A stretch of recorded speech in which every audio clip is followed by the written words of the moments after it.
Bonjour à tous et bienvenue dans notre live du Club Univers VO hebdomadaire. Nous sommes bien vendredi, il est 11 heures et Thibaut est une nouvelle fois à mes côtés. Bonjour Thibaut. Salut Julien.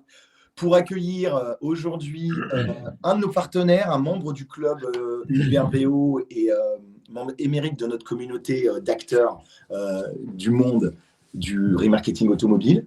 Donc Gökhan, bonjour Gökhan, merci à toi de prendre le temps. Merci à vous pour l'invitation en tout cas. C'est un plaisir de te voir et surtout c'est un plaisir de pouvoir aborder avec toi un marché qui prend de plus en plus d'ampleur. On va l'aborder au fil de ce live, mais on voit que c'est un marché qui se structure. C'est un marché qui est en train de prendre une belle place dans le paysage du VO automobile hexagonal et même peut-être tu nous diras européen et demain mondial, hein, on ne sait pas, on vous souhaite le meilleur de toute façon. L'univers. Exactement, dans l'univers de la galaxie déjà, on commence par une petite galaxie, on verra par là. Mais déjà, donc, on ne va pas aborder avec toi via automobile, le marché VO, et évidemment, ce que nous on vulgarise par C2B2C. Je ne sais pas si le terme restera, je ne sais pas comment il évoluera, mais c'est un peu comme ça qu'on vous positionne aujourd'hui. Donc, première question, Gökhan, histoire qu'on mette les pieds directement dans le plat. D'accord ? Comment se passe par chez toi le marché VO en ce début d'année 2024 et comment se porte ta maison via automobile ? Écoute, très bien. Nous, on a vraiment senti une dynamique là en 2024, VS 2023. Le deuxième semestre était déjà assez bon. Voilà. C'est vrai qu'on a connu une petite période après Covid où il y avait un ralentissement du marché des véhicules d'occasion. Donc nous, si tu veux, on se source directement auprès du particulier. On a senti qu'il y avait beaucoup moins d'annonces. Donc on a une petite période de ralentissement, on va dire. Et là, deuxième semestre 2023 et surtout 2024, on a une vraie accélération. On constate que vraiment le marché a repris ce qui était avant Covid, dans le sens où beaucoup de voitures, voilà, les rotations commencent à arriver. Nous, en réalité, c'est que si les voitures neuves, elles reprennent un rythme normal, naturellement, sur le marché de l'occasion, tu as des voitures qui tombent. Et donc, autant les constructeurs disent, on trouvait plus de voitures, là, on en a beaucoup plus. Et nous, c'est pareil, en fait. Le particulier aussi, finalement, met des voitures en ligne. Et donc, naturellement, nous, on a beaucoup plus d'approvisionnement parce que notre source principale, c'est le particulier. Ouais, donc toi, ça a vraiment été ce post-Covid qui a été compliqué. Mais là, aujourd'hui, tu nous dis 2024, à l'heure actuelle, toi, sur ton premier quadrimestre, bientôt terminé, c'est pas mal. Exactement. Donc ça, c'est la grosse bonne nouvelle. La grosse bonne nouvelle. Exactement. Et comment se passe le réseau de franchise via automobile, du coup ?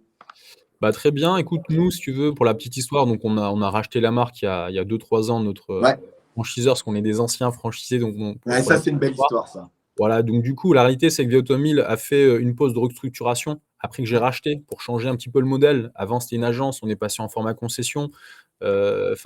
On a restructuré le modèle avec l'approvisionnement géré par le call center Via Automobile France. L'acquisition client, la génération lead a été travaillée. Donc, on s'est structuré pendant les 2 premières années qu'on a acheté. Et ça fait un peu moins d'1 an qu'on a commencé à développer. Et donc là, on voit bien que du coup, après avoir restructuré la marque, rapporté un positionnement différent, on va dire plus quali, plus concession automobile, plus distributeur VO, on accueille plutôt au sein de notre réseau des gens qui ont compris l'intérêt en tant que négociant ou professionnel de l'auto, parce que c'est vrai qu'on a beaucoup plus chez nous en interne en candidats, plus des profils professionnels de l'automobile et un peu moins en particulier, quoi. Tu vois, des gens qui c'est peut-être un truc qui va te différencier de certains de tes on dit concurrents, mais on viendra plus tard qu'au final, les confrères, plutôt maintenant, ouais. Toi, tu as plus des profils de candidats auto. Parce que tu vois, j'en parlais, j'ai pu en parler déjà avec Benoît sur l'enseigne Wigo, sur même l'agence automobilière avec Christophe, etc. Je suis sûr que Mickaël pourrait me dire la même chose sur Transac Auto ou même Yoni sur Simplicicar. C'est parfois des profils qui changent de vie. Des acteurs qui étaient dans d'autres secteurs, qui sont amoureux de l'automobile et qui disent je quitte l'immobilier pour l'auto, je quitte le monde de l'événementiel pour l'automobile. Toi, tu nous dis quand même que pour l'instant, tes profils, vu la structure que tu as mis en place sur tes franchises, c'est plus des acteurs de l'auto quand même.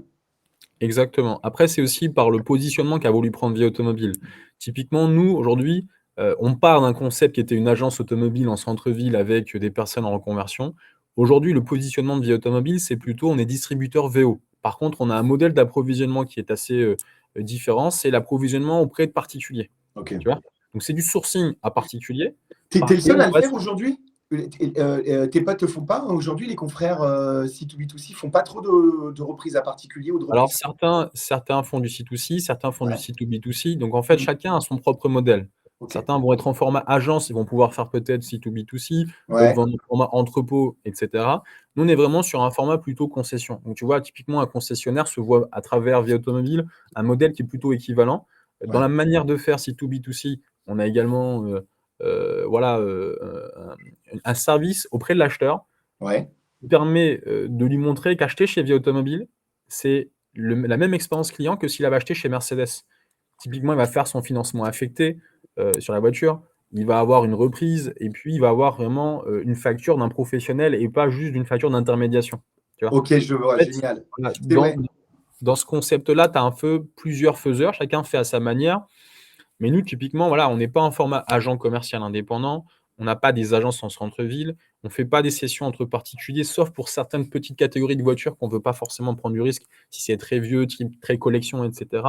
Mais du coup, on va donner une expérience client pour l'acheteur, telle que s'il avait acheté un véhicule en concession. De par l'image, quand il va rentrer dans la boutique, par la taille du bâtiment, par l'effet du showroom, et aussi par toute la partie juridique, parce qu'on va s'engager. Certes, on va prendre un risque, mais on veut se montrer en tant que réel professionnel, parce qu'on va filtrer, expertiser ce qu'on va rentrer.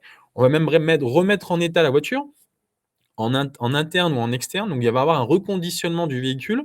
T'as déjà Typiquement, acté ça? T'as déjà intégré ça, le reconditionnement? exactement. Alors, nous, en interne, au niveau de Via Automobile France, on a un reconditionnement en interne. On a un atelier de 600 mètres carrés, on fait de la mécanique, la carrosserie, de la peinture. Et j'ai 30-40% de mon réseau qui ont également des ateliers en interne. Donc, tu vois, Ok. on est des réels professionnels. Typiquement, si tu veux faire du C2C, déjà, auprès de l'administration française, tu ne peux pas et faire de la réparation et faire du C2C. Parce que si tu Mm. fais de la réparation, tu es requalifié en tant que réel professionnel, quoi. Donc, Mm. du coup, nous, en tout cas, on veut prendre ce positionnement parce qu'on va apporter une qualité de service qui est je suis un concessionnaire typiquement en termes d'activité et je fais la remise en état du véhicule et je vais vous la livrer telle que si vous avez acheté en concession, typiquement voilà, crédit affecté, financement, reprise. Mais le site aussi aujourd'hui ne te permet pas de faire de la reprise, il faut le faire différemment. Le site aussi ne te permet pas de faire du crédit affecté, de la Ouais. remise en état en interne, tout ça, c'est pas possible. Donc du coup, on a quand même pris un chemin qui est un peu, on va dire, différent.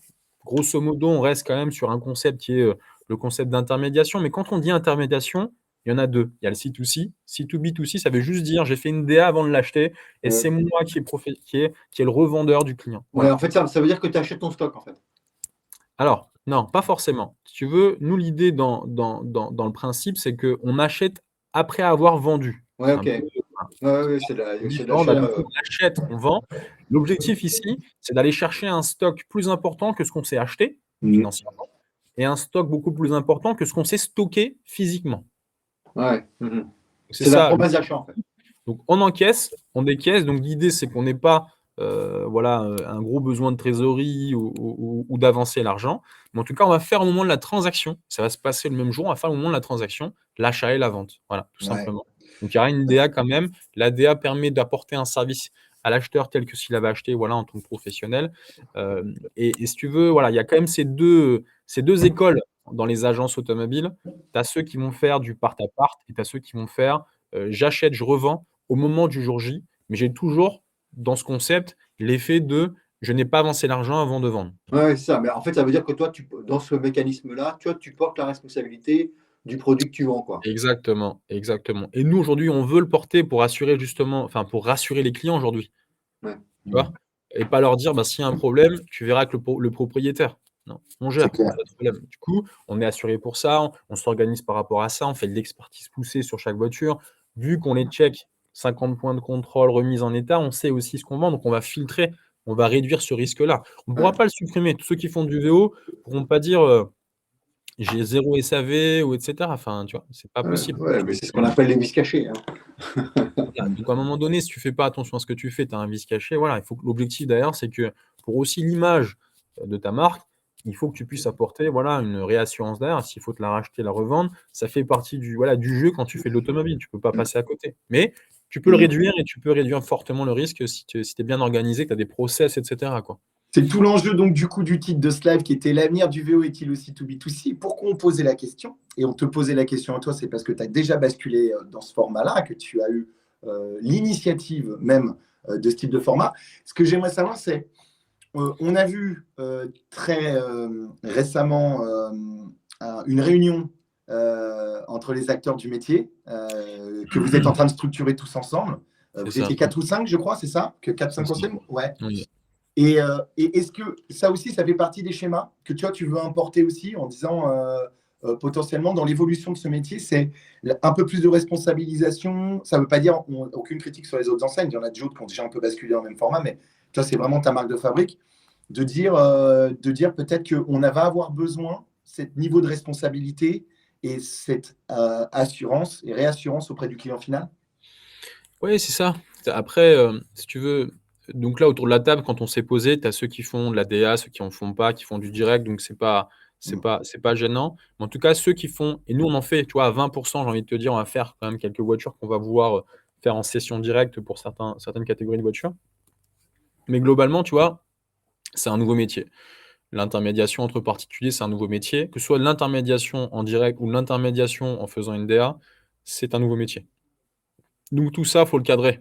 Faut le cadrer pour que le client se dise pas, tu vois, à un moment donné, si, des acteurs jouent pas le jeu professionnellement parlant, qu'un jour on se dise pas: «Ah mais passer par une agence et voilà, c'est pas bien vu» ou tu vois, c'est Ah, c'est compliqué. ultra important. En fait, C'est ultra l'objectif, important. si je comprends, l'objectif, c'est à la fois en interne de pouvoir formaliser quelques règles de jeu, entre guillemets, et à Exactement, la fois en externe, porter une image qui soit rassurante, un environnement de confiance pour le consommateur final. C'est ça que je comprends. exactement. Typiquement, pour donner un petit exemple, moi, quand j'avais démarré, il y a 10 ans, tu vois, au bout de 2-3 ans, quand il commençait à avoir plusieurs acteurs sur le marché qui venaient d'arriver et cetera autour de nous, il y a même des gens qui nous disaient: «Mais ah mais vous achetez pas, donc c'est une intermédiation? Ah bah non, du coup, je veux pas acheter». Tu vois? «Pourquoi tu me dis ça? Tu me connais Mmh. pas de base». Donc c'est que tu as déjà eu une mauvaise expérience quelque part, tu vois? Mmh. Donc c'est ça qu'on doit cadrer, tu vois? Et ce qu'on veut te donner peut-être demain, c'est si tu fais partie de on va dire la fédération potentiellement Mmh. ou de l'asso et cetera, la marque en tout cas, c'est qu'elle fait du boulot qualitatif, tu vois? Et si tu veux nous intégrer, il faut que tu puisses être dans une charte Vous allez qualité. faire une charte de déontologie, j'imagine, alors, du coup. Le vrai Exactement, sujet, c'est la charte de déontologie de bon ex comportement.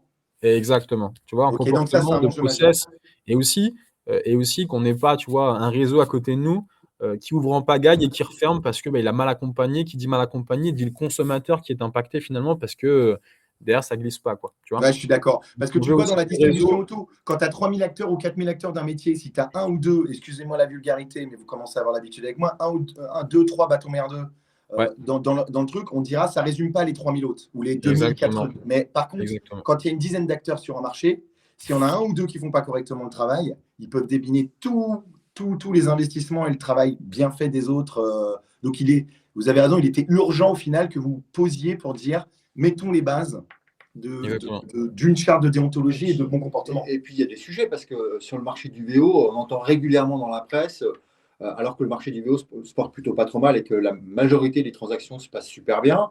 Il y a quand même régulièrement dans la presse des articles sur la fraude au kilométrage, au machin, au truc, au bidule.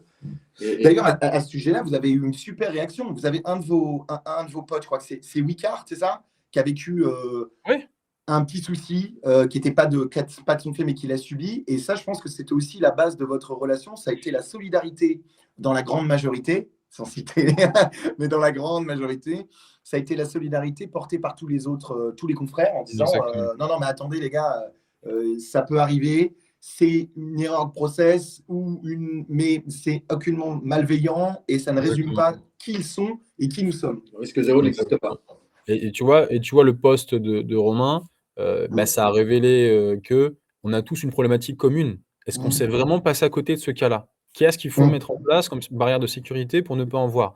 Et C'est vrai. ben, vraiment à notre niveau, bah, parfois on peut rien faire. Finalement, peut-être que tu vois, là, la barre de sécurité qu'il faut mettre, c'est à l'étage, quoi. C'est au niveau de l'État. Mm. Comment tu permets de, tu vois, faire en sorte qu'un leasing soit vendu à un autre et que tu ne sois pas au courant parce que juste les mensualités sont payées? Mm. 5 ans après, elle peut tomber sur quelqu'un et ça va tomber sur qui finalement? Sur un professionnel ou un consommateur. Bien Mais, sûr. du coup, il y a des actions à faire et ces actions-là aujourd'hui, si tu les remontes pas, en tant que groupement auprès peut-être faire du lobbying, tu vois, auprès de l'État en disant, bah là, vous nous causez un vrai problème. Parce que le jour où on va avoir un souci, bah, c'est le consommateur ou le professionnel qui va subir. Donc, tu vois, il y a des actions à faire parce qu'on a des problématiques communes. Tous ceux qui disent, non, mais vous n'avez pas bien fait les choses, etc., on connaît parfaitement notre métier. On fait chacun depuis 10 ans ça, et on sait exactement les risques qu'on n'a pas, mais il y a des choses qu'on peut pas, en fait, qu'on peut pas à notre niveau solutionner, peu importe avec les process qu'on veut. Il faut aller à l'étage, quoi. Tu vois, il faut taper à la porte du gouvernement et dire, permettez-nous de sécuriser cette partie-là, tu vois. Mais bien sûr, et pour ça, il faut Logique, bien se sûr. fédérer. Il faut se fédérer, il faut y aller ensemble, montrer que vous êtes beaucoup plus costaud ensemble, que vous représentez un beau Exactement. maillage, un beau volume de business, et que c'est un marché à prendre en considération, car il va falloir le structurer. Et être aux prémices de ça, en tant qu'investisseur, c'est quand même pas mal, parce que mieux vaut être au début d'un marché qui se structure, c'est quand même beaucoup plus bénéfique pour tout ce que vous avez mis en place jusqu'à maintenant. Exactement. Exactement. Donc il y a plein de sujets qui vont sortir de là. L'idée là, c'était de faire une première réunion avec les quelques personnes qui se connaissent. Typiquement, voilà, les quatre enseignes, on se connaissait, on papotait déjà sur des sujets depuis 1 an ou 2 ans. Donc là, l'idée, c'est qu'on fait une première réunion et après, dans un deuxième temps, l'idée, c'est d'accueillir d'autres personnes, mais définir la première base de qui on accueille, quelles sont les chartes, voilà, quels sont les codes de déontologie pour faire partie de cet asso ou de ce groupement. Donc l'idée, c'était de faire une première réunion, mais bien entendu, on va accueillir plein de monde. Donc, on a reçu aussi plein de messages sur LinkedIn pour nous dire, bah, en tout cas, ce que vous faites, c'est bien, on est intéressé, on aimerait bien rejoindre votre asso. On a reçu plein de messages, donc on a déjà validé beaucoup de personnes. Donc, je pense que ça aura un impact assez positif, en tout cas, pour notre métier. Et Ah, puis, tu vois, ça l'a déjà, tu le vois dans la manière de réagir. Nous-mêmes, en tant qu'acteurs, fédérateurs du métier du remarketing, on voit la presse qui, pour une fois, dit des choses plutôt positives. ouais, Ça, c'est plutôt sympa. C'est assez rare pour être souligné. Et puis c'est aussi une bonne façon de se prendre en main dans un environnement qui parfois peut être un peu mal jugé, quoi. Donc c'est une. ouais, bien sûr. En tout cas, il y a plein d'enjeux positifs, je pense, dans tout ça. Et si on veut montrer à notre réseau, parce que du coup, le maillage territoire, il commence à être assez important pour chacun. Et ce qu'on veut montrer auprès de nos franchisés, c'est dire, voilà, soyez cordiaux entre vous, soyez confrères entre vous, parce qu'on veut protéger notre métier. Et si pour gagner le client, tu dois descendre ton concurrent, bah, tu vas tuer en fait le métier qui est la vente par un professionnel, le mandat de vente par un professionnel. Nous, ce qu'on veut aujourd'hui, c'est d'être un acteur aussi, comment dire, pertinent, que si demain, tu devais vendre ta maison par un agent immobilier. Quand tu dois vendre ta maison, tu penses à un agent immobilier. Je passe pas, oui, lequel? D'accord? Donc nous, c'est ce qu'on veut. C'est ce que on veut que le consommateur demain se dise: «Bon, je dois vendre ma voiture, par quelle agence IMI je vais passer? Voilà, mandat de vente je vais passer?»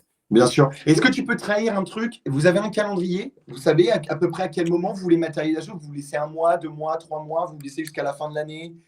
Quand est-ce que vous voulez matérialiser tout ça? Vous vous dites, allez, c'est bon, on a choisi notre format. On est une asso, on est une fédé, on est, j'en sais rien, peu importe le format associatif ou juridique. Vous êtes donné une date?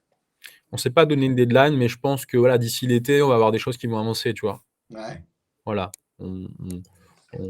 on a encore, voilà, besoin de cadrer l'organisation, de qui fait quoi, de quelle manière, et cetera. Donc là, on est dans un premier échange. On pensait pas qu'on aurait eu autant de buzz, en gros, sur le sujet, mais vu que, beaucoup ont présenté un intérêt et ont trouvé ça très pertinent, bah, du coup, ça ira un peu plus vite parce que du coup, on sera peut-être plus nombreux et on aura plus d'idées ou d'organisation autour de cette fédération, tu vois? Aujourd'hui, sur le marché, globalement, tous les réseaux, ça représente combien de points de vente? Tu as une Sur idée? Via Autonomie, tu veux dire, ou globalement Non, tout le monde? tous, Ah, tous. tout le monde confondu, je pense qu'on doit être à minima 500 points de vente. Ouais, c'est Ouais. quand même, et donc là, autour de la table, vous étiez combien de points de vente? L'équivalent de combien de points de Donc vente? là, il y avait 4 enseignes. Alors après, tu as toujours ceux qui raisonnent en signé et ceux qui sont actifs, mais si on raisonne actif, je pense qu'on était au moins, 230, quoi. Ouais, donc déjà, 230 points vous de avez vente. déjà presque réuni la moitié, quoi. Ouais. Bah, je OK. pense qu'on a la moitié à 4, on a la moitié, du maillage français. Voilà, après il y en a encore, hein. Je pense qu'il y a Mmh. encore 5-6 réseaux qui sont là, Mm. qui sont des acteurs assez intéressants. On est grosso modo 10 acteurs en France, tu vois? Presque. Ah, il y a ça, et puis ce que moi j'ai noté aussi, c'est qu'il n'y a pas très longtemps, il y a eu le salon de la franchise. Oui, Que, en tout cas, sur la résonance qu'on a vue sur les réseaux sociaux, c'est que Il y a une la franchise, appétence. il a absorbé, il a attiré aussi pas mal de nouveaux franchisés demain, quoi. bien sûr, bien sûr. Donc, Non, toi, toi, tu vois forcément, qu'il y a une demande. Tu vois qu'il y a une demande quand même pour ce format. Tu vois beaucoup quand même de personnes qui veulent basculer vers l'entrepreneuriat et ce format dans l'auto. Bien sûr, donc du coup, en fait, comme c'est un modèle qui a été validé, bon, c'est plus du nouveau. Il y a 10 ans, c'était Ouais. nouveau, c'était un modèle sexy, intéressant, mais est-ce que ça marche? Oui, non. Mhm. Là, le modèle a été éprouvé. 2 par la quantité de points de vente qui ont ouvert aussi, bah, avec des points de vente qui existent depuis aujourd'hui 5 ans, 6 ans, 7 ans et tu vois que les mecs, ils représentent 300-400-500 VO l'année, chaque point de vente, tu vois? Mhm. Ça paraît assez sérieux, dont des certaines boutiques assez belles, assez grandes, voilà, tu vois que, ils font du VO. Nous, tu vois, notre niveau, rien qu'avec on avait 2 points de vente il y a de ça 8 mois, on en a cédé un, mais on faisait 1000 VO avec 2 points de vente dans l'île. Ouais. C'était beaucoup plus que beaucoup de confrères qui sont concessionnaires, VO, qui ont des parcs assez importants. On faisait déjà beaucoup plus que ce qu'ils faisaient, avec des chiffres plus ou moins équivalents. Tu vois, aujourd'hui, nous, avec juste ce métier-là, à notre niveau en tant que siège, on faisait 15 millions de CA, donc avec donc du coup, 1000 VO derrière, 1,5 million de commission. Enfin, c'est des chiffres assez importants et qui vont du coup intéresser des gros faiseurs, et qui vont commencer à, grignoter, voilà la petite réflexion, des groupements automobiles qui vont se dire: «Mais attends, nous on veut du volume, on veut des parts de marché. Bon, à un moment donné, on va pas commencer à continuer à faire ce qu'on fait, on va peut-être mixer ce qu'on fait aujourd'hui avec un service complémentaire qui est le mandat de vente». Parce qu'il y a un réel problème, c'est l'approvisionnement de un et de 2, je veux du sourcing et je veux pas du sourcing, j'en veux pas un peu, j'en veux beaucoup. Donc comment je fais? Bon, il va falloir bosser peut-être différemment et c'est Tu sens que tu as des rumeurs là-dessus ou bah, pas? c'est Toi, pas tu des le sens le rumeurs, truc? c'est pas des rumeurs. Aujourd'hui, moi, j'ai dans mon réseau, j'ai des agents, j'ai des agents et des groupements automobiles, tu vois? Ouais. Donc j'ai un groupement de l'Est qui a intégré le réseau, j'ai un groupement du Sud qui a intégré le réseau, Ok. j'ai des agents Peugeot qui sont en Normandie, enfin, tu vois, en Normandie, bref. Donc j'ai de plus en plus de groupements automobiles et d'agents Renault, Peugeot, Citroën qui se disent: «Bon, nous, on veut développer, le sourcing, c'est pas suffisant, on en a pas assez ou pas assez quali, tout simplement».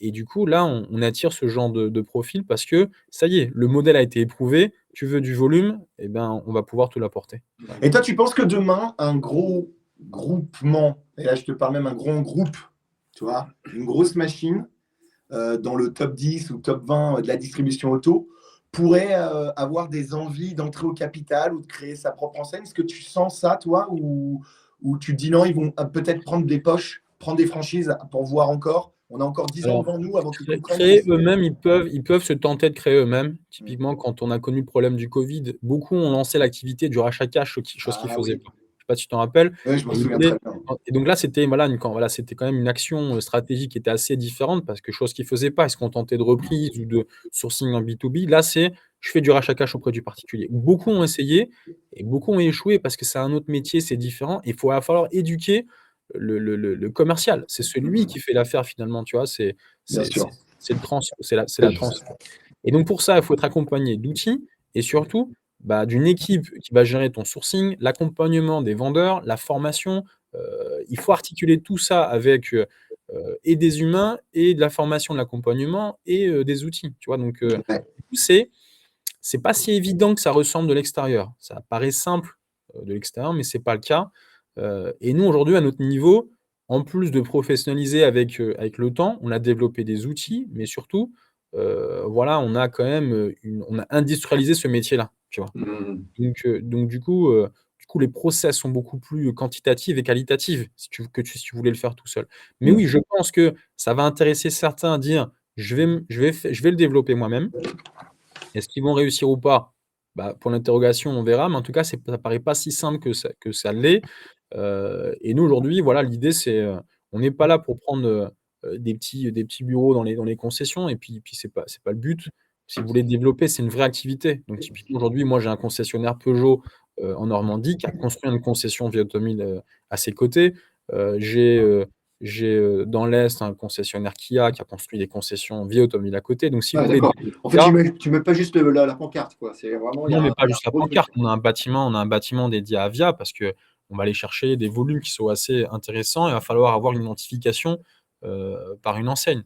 Distinction, c'est ce qu'il a fait aujourd'hui. Distinction n'a pas pris des petits corners dans les concessions. Pourtant, sa cible principale, c'était les concessionnaires.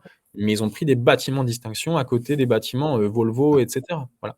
Donc, c'est un peu cette stratégie, nous également, d'apporter, voilà. Mais ça, c'est la vraie sensibilité que tu apportes, c'est une sensibilité d'acteur du métier de l'automobile. Parce que là, tu rentres dans le nerf structurel des grands groupes de concessions. Faut savoir que l'immobilier tient une place très particulière dans cet écosystème, qu'il est stratégique, qu'il est de manière presque vitale pour certains groupes d'avoir majoritairement de l'immobilier plus quasiment que de l'auto. Donc là, toi, tu as compris. C'est pour ça aussi que ta cible, elle est très distributeur en réalité. C'était vraiment un mec du métier, de la distribution, qui améliore ou qui transforme un modèle pour répondre à ce problème de stock et d'approvisionnement. Tu vois, je sais qu'il y a un événement qui arrive sur le VO. Il y a un des sujets de la table ronde, c'est pénurie des stocks. Quelle stratégie? Et c'est dommage, tu n'es pas invité. Tu devrais. Moi, j'ai peut-être un truc, les gars, si vous avez besoin. Mais typiquement, c'est ça. Et nous, on vient solutionner un vrai problème. Pénurie de stock. Et donc, même si tu arrives à t'approvisionner, finalement, comme vous êtes plusieurs à vous approvisionner au même endroit, les marges sont ultra réduites. C'est vrai. Voilà.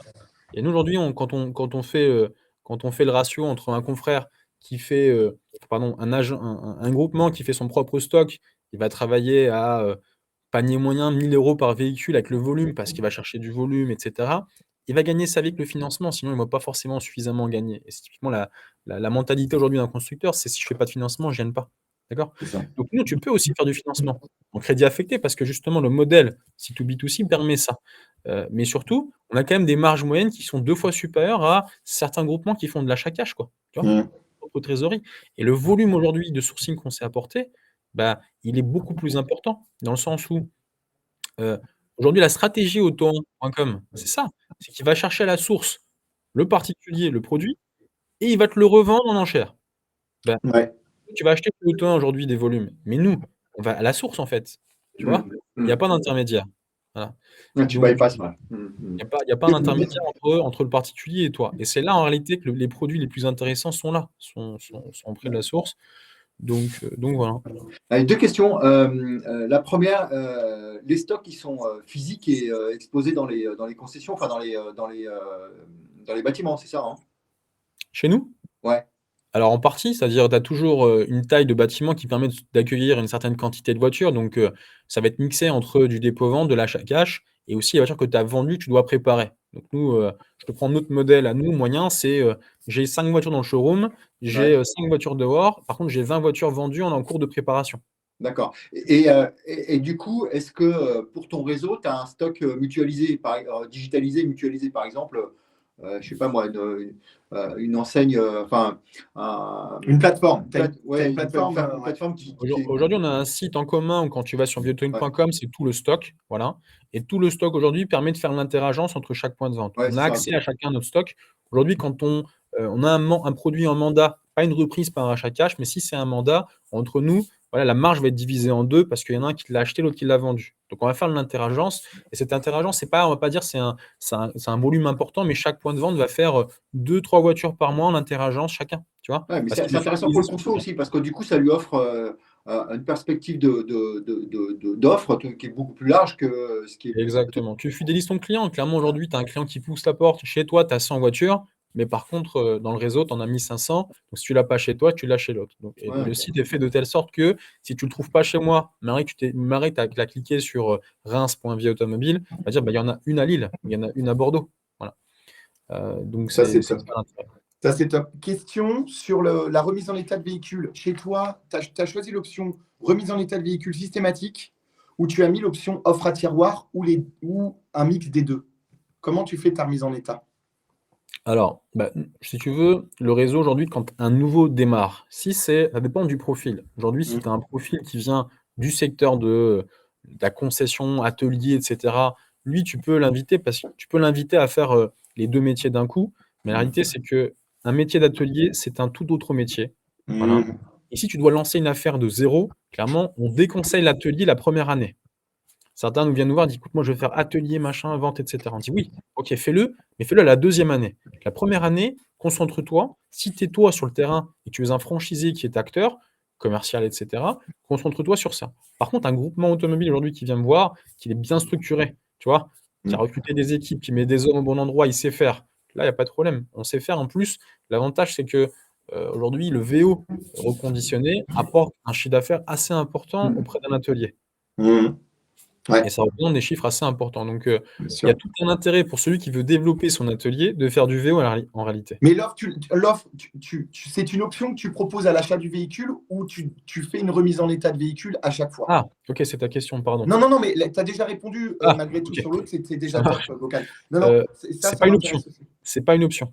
Ok, C'est inclus. C'est-à-dire que le c'est une tarif strat. via automobile aujourd'hui inclut tout frais de remise en état de défauts majeurs ou d'entretien majeur. Ok. Ok, Donc, on va présenter des défauts mineurs sur les photos qu'on va envoyer oui, et chaque voiture chez Via Automobile est photographiée en vidéo et en 360 avec un lien envoyé par le client. Le client a la visibilité des défauts mineurs et il sait clairement dans la vidéo, on lui a dit pas d'inquiétude, 4 pneus tout neufs et le pare-choc avant droit qui est rayé ici sera repeint avant l'avant. Donc ça, c'est clairement prévu dans le prix de vente et le client, quand il achète la voiture, il n'a pas de défaut majeur ou d'entretien majeur à faire. ouais. En fait, dans le process, tu présentes le véhicule, tu le vends, et ensuite tu fais la remise en état avant la prise en main des clés, ou tu fais Au la niveau remise du bon en... de commande. Voilà. C'est-à-dire que dès qu'on Mmh. a le bon de commande signé, on Ouais, va ok, actionner les frais de remise en état, d'accord. externe ou en interne. C'est Voilà. malin parce que du coup, ça veut dire qu'effectivement, ce que tu le fais parce que derrière, tu as la certitude d'avoir vendu le véhicule au bon prix, etc. Exactement. Donc, Tu as tu la es en compte. maîtrise complète de... Exactement. La compte te permet de couvrir tes frais de remise en Ouais, c'est état, ça. Ouais, tout c'est malin. simplement. C'est hyper Tu malin. as Bravo. optimisé en fait toute la prise de risque que peuvent avoir des réseaux de distribution habituels où eux, ils ont pris la dynamique aujourd'hui de prévoir, acheter beaucoup, remettre en état tout de suite avec des process industriels qui peuvent être assez lourds, hein, en disant ouais, voilà, bah, je remets, j'ai acheté 150 voitures, je refais les 150 et on les vendra dans les semaines à venir. Et surtout, il ne fait pas l'avance de trésor. C'est ça Et qui est voilà, hyper intéressant. C'est que exactement. financièrement, il n'a pas besoin, dans le modèle économique, il n'a pas besoin d'avancer l'argent soit pour faire la remise en état, soit même pour acheter le véhicule, puisqu'au fond, tout ça se déclenche que quand tu as la certitude que la voiture est vendue, et voire peut-être même qu'il y a un acompte qui a été fait pour pouvoir entamer les travaux, quoi. Ouais, c'est vraiment Exactement. l'optimisation des risques, quoi. Et tu vois, aujourd'hui, même une carrosserie, c'est inclus dans le prix de vente, mais en tout cas, le client, il négocie énormément parce qu'il manque de budget. On lui dit, bon, écoutez, la mécanique, on ne négocie pas parce que c'est des pièces importantes d'usure, etc. Par contre, le pare-choc, on vous l'enlève si vous voulez. Donc, du coup, on a quand même, tu vois, Marek, on a Ouais. prévu, on a quand même cette Ouais, marge vous de gardez manœuvre qui nous permet. une agilité commerciale, forcément. Ouais. Ah, mais Ok. c'est malin. Exactement. C'est super malin. Il faut être ouvert à la négo si tu veux donner une flexibilité à tes vendeurs, etc. Évidemment. Donc, la carrosserie, c'est négociable parce que c'est visible, mais la mécanique, ça ne l'est pas parce qu'il y a une garantie derrière, tu vois. Ouais, c'est sûr. C'est qui ton garantisseur? Aujourd'hui, on travaille avec Opteven et Cyrano. Ok. Bon, L'acteur principal, ça c'est reste quand bon, même. Deux c'est bon. partenaires C'est deux partenaires. Ça va. Ça va, ça va. C'est bon. C'est bon. C'est-à-dire. Non, parce d'Unilever, qu'ils ils sont ils font membres partie du de la club communauté. d'Unilever. Ils font Ah, ok. partie de la communauté. Ils sont régulièrement avec nous. Non, non, mais c'est une question parce que c'est vrai que c'est stratégique, la garantie. Bon, j'ai une dernière question pour conclure, parce que là, on vient de passer 33 minutes qui sont passées À 200 à l'heure. à 200 à l'heure, comme un claquement de doigts. C'est super. Ça prouve que le moment était très agréable, cher ami. Merci. Dernière question, c'est quelles sont les ambitions de VIA? Tu as forcément un programme. Qu'est-ce que tu as ambitionné pour la fin de cette année et quelles vont être les prochaines étapes pour toi clés du développement de l'enseigne? Bah, l'ambition aujourd'hui de Via Automobile est quand même de développer le réseau, avoir un maillage français un peu plus important. Donc, l'objectif, c'est d'avoir 100 points de vente à 3 ans, aller à notre vitesse, ne pas grignoter sur la qualité pendant qu'on fait notre développement, chose qui est assez facile. Tu vois, typiquement, on a quand même un enjeu qui est l'immobilier commercial qui doit être qualitatif. Donc, du coup, on sait que c'est beaucoup plus difficile, mais on veut maintenir par cette qualité, voilà, on veut maintenir cette qualité de bâtiment ou d'image de marque qu'on veut protéger. Donc, je pense qu'à 3 ans, l'ambition de 100 points de vente est largement atteignable. En tout cas, on est parti pour faire au moins une quinzaine d'ouvertures cette année. Donc, on est sur un bon trend. Voilà. On veut développer davantage de solutions technologiques. Chez nous, en interne, on a beaucoup de développeurs. Et en fait, on veut développer nos propres solutions parce que qui dit nouveau métier, dit bah, faut t'organiser avec de la tech, de l'outil. On intègre de l'IA prochainement dans nos outils. On sort bientôt notre propre application Android, Apple 360, vidéo, photo pour apporter un max de transparence. Donc vraiment tout ça sous l'enseigne VIA. Donc nous, on a beaucoup d'enjeux technologiques et IA tout en accélérant la qualité d'approvisionnement pour nos franchisés et voilà l'accompagnement qui reste fort. Mais en tout cas, on veut rester concentré. On n'est pas dans une démarche de beaucoup de diversification. Typiquement, on ne va pas aller faire et de la moto et du neuf, etc. On est quand même assez concentré sur le VO. Moi, je crois une chose, c'est que si tu veux faire du volume, il faut être spécialisé. Trop de diversification, tue la spécialisation. Je crois à ça, donc on veut rester concentré pour bien faire ce qu'on fait aujourd'hui déjà. C'est déjà pas mal. Et donc voilà. Non, c'est top. Ça prouve aussi par rapport à tes confrères et des profils assez similaires que malgré tout, vous n'êtes pas tous aussi similaires. Vous n'êtes pas un duplicata de l'enseigne, de l'autre, etc. Chacun ses affinités. Moi, je pense à quelqu'un quand tu parles de la moto. Il y en a d'autres qui vont intégrer d'autres trucs. Toi, tu as une vision bien à toi. Tu développes vraiment l'enseigne avec ta strat. Et c'est pas la même que celle des autres, même si la base peut être assez similaire. Ces stratégies-là qui font que vous êtes très complémentaires en réalité et qui vous permettent aussi de vous réunir si tôt. Parce que c'est quand même, c'est génial, c'est que c'est le moment de le faire. Mais malgré tout, vous n'êtes pas à 40 000, tu vois. Bien sûr. Et c'est le moment de le faire, mais ça peut être un peu touchy. Tu sais, quand on est que 10, bah, y a forcément des rivalités qui se sont créées, tu vois. Et ça, on voit malgré tout que c'est ces différences-là qui vous permettent, je pense, aujourd'hui, de pouvoir vous parler et vous dire et de coexister, exactement. Ouais. Exactement, je suis d'accord. Bon, mais top. C'était un super live, Gokhan. C'était génial. Merci, grâce à vous. Et c'était très enrichissant. Et puis, le sujet plaît, passionne. Je pense qu'on aura l'occasion de revenir dessus, de suivre les évolutions de Via Auto et puis de toute la branche en C2C ou C2B2C. Et j'espère, de toute façon, nous, on se voit bientôt. On se voit pour le club Univers VO du 13 juin, très cher. Ouais, et puis après, on sera aussi le 15 mai à l'EMVO. Ouais, aux EMVO, ouais, tout à fait. On a pris un stand, on sera également présent. Bon, top. Si tu es là, voilà, on risque de se croiser, ouais. On risque de se croiser. Et puis, écoute, ouais, je te dis très, très vite. Merci à tous et à tous de nous avoir suivis sur le live. Merci à tous, toutes les personnes qui vont nous découvrir sur le replay. Et pour suivre et être présent pour les lives et aller plus vite dans la prise d'information, n'hésitez pas à vous inscrire dans la plateforme. Le lien sera dans le premier commentaire du post de replay. Voilà. À très bientôt tout le monde. Merci à toi. À bientôt. Bye. Bye.